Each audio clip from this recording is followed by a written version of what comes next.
Claude and I make love, and he gets me to sign off on the apartment, which he needed. And then he goes back to Paris. And 2 years later, he comes in '79, and we make love again. And he says, well, I've met a girl in Paris who reminds me of you, but she likes Paris. I don't like Paris. I don't like living in the past, looking at monuments. I don't like clothing. I find it boring. And I don't like wine. I'm sober. So I find Paris really rather dull. So he said, well, she likes Paris, and I thought, fine. So we make love, and 2 months later, he marries her. Now I'm jilted permanently. So I go to my therapist, and she said she saw some bruises I had on my arm, and I had been dating a designer, clothing designer, and he was an alcoholic, and I'd have a few drinks, and we'd get into fights. And she said, what are your bruises from? Were you drinking? I said, just wine. She said, did you ever think you're an alcoholic? I said, oh, Evelyn, I'm chic. You don't understand.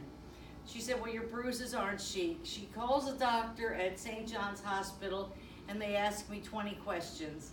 And I was waiting. Remember Strike It Rich when the duck came down and you got a present? I thought, well, I'm going to get an award. Well, he told me you're an alcoholic. I thought, uh-oh. So she said, you're going to have to go to AA. I said, not me.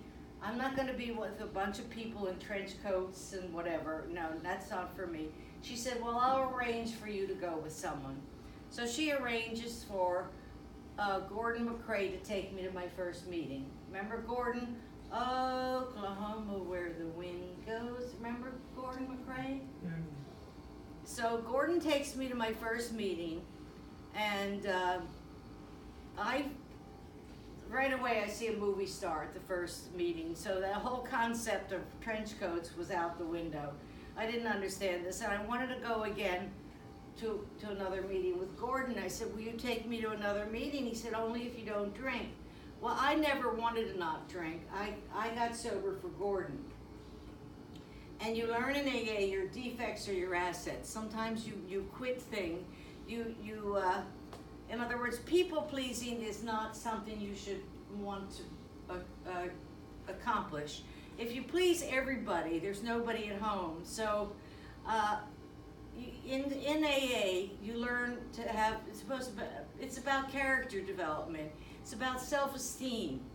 And you learn to stand up for your principles and what you believe in. So eventually I learned to get sober for me, not for Gordon. Gordon slipped, which means he had a drink. And then I went to Al-Anon. Anybody heard of Al-Anon? You have. What is it? Well, I didn't go to it. But you've heard about it. Yeah. What was it? About not drinking. Yeah, it's about a family of alcoholics, right? So Gordon went there, then Gordon got sober. So that helped me to realize I wanted to stop drinking for me. I couldn't do it for Gordon. I had to do it for me. And so I've been sober 37 years. That was 1980. Long time. And now part of getting sober is to write about your life. You have to do an inventory.